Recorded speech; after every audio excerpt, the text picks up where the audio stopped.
Oo, kain na. Wow, ang dami! Diba? Ang galing ng magluto ni Sir, diba? Oh, ikaw ulit nagluto? Oo baka nga hindi ko na maulit. Bakit po? Babalik na yan sa trabaho. Pinayagan na ng doktor niya. Ibig sabihin, hindi mo na kami mapagluluto ulit, Tay? Ayaw niyo na ba yung luto ko? Hindi naman, Nay. Kasi gusto niya kasi si tatay magluto, parang marami. Sir, kailan po bang balik niyo sa opisina? Kausap ko na si Janice. Baka next week. Sir, pwede next year na lang po kayo bumalik sa trabaho. Kung pwede nga lang Kaya lang, kailangan na ako sa opisina. Kailangan din po namin kayo sa kusina Sir. Pagkain. Pitay, ano mo to? Ang ganda, oh. Ano ba yan? Korean resto. Malapit lang dito sa atin. Viral sila ngayon, oh. Gusto mo puntahan? Ha? Ano ginagawa mo? Ay, sorry, may tinatapos na ako. Ano ba yan? Naisip ko, gayahin ko yung ginawa nung si Franco, dun sa K-drama na pinapanood niya. Gumagawa akong bucket list. Uy, Hmm.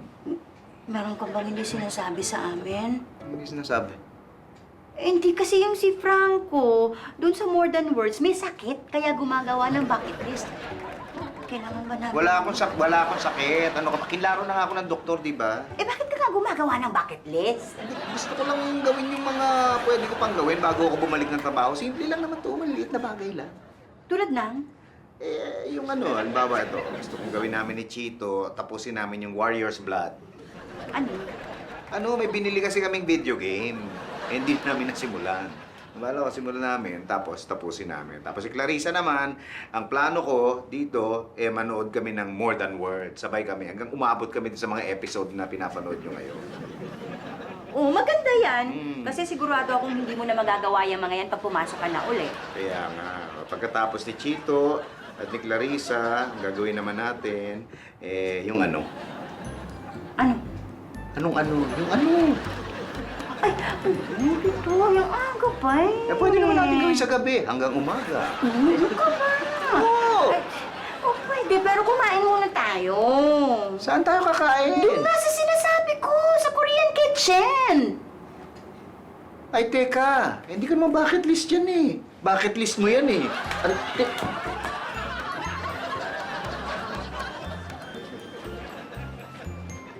Talaga? May pa-party kayo para kay Pitoy sa Lunes? Opo, ma'am.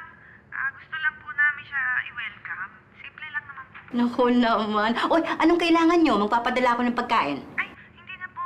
Kami na po bahala. Mag-aambag-ambag naman po kami. Wow, thank you ha. Siguradong matutuwa yun.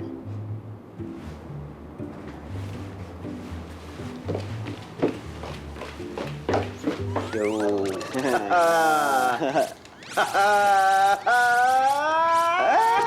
Pitoy, wala ka namang importanteng meeting sa Lunes, ano? Sa Lunes? Yung pagbalik mo sa opisina. Wala naman. Bakit? Wala. Oy, ba't ka pa naglalaro dyan? Nay, kasi tinatapos namin itong Warrior's Blood. Nasa bucket list ni tatay. Ngayon nyo talaga tatapusin. Kala ko mamaya pa. Nasimulan na namin, sayang. Ano ba meron? Di ba ngayon nga tayo pupunta dun sa Korean kitchen? Ngayon ba yun? Oo naman, no? Hindi, gusto mo titigil na lang namin to. Pwede naman kayo maglaro na ibang araw Hindi, sige. Tuloy nyo na yan. Tuloy nyo. Gusto nyo merienda?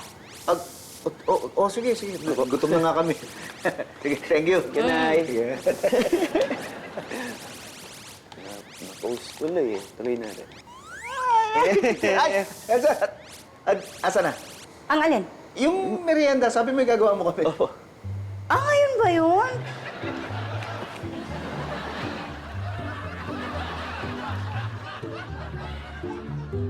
Guys, nakausap ko na si Ma'am Elsa tungkol dun sa party natin para kay Sir Pepito, ha?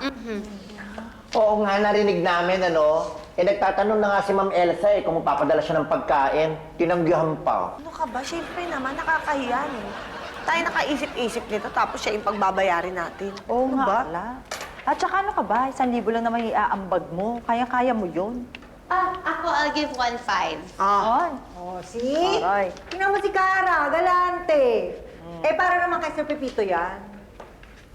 Oo na, sige na, no? Pero pwede bang 500 na lang ang ambag ko? Pwede naman. Talaga? Thank you. Basta, ikaw na ang gagawa ng mga ibang kailangan pa namin gawin para sa party ni Sir. Push! Ako nang bahala dyan. Gagawin ko yan. Ah, talaga? Oo. Oh, sige. Simulan mo lang ngayon. Yung ano ba? Yung puno. Garlands, ha? Aba.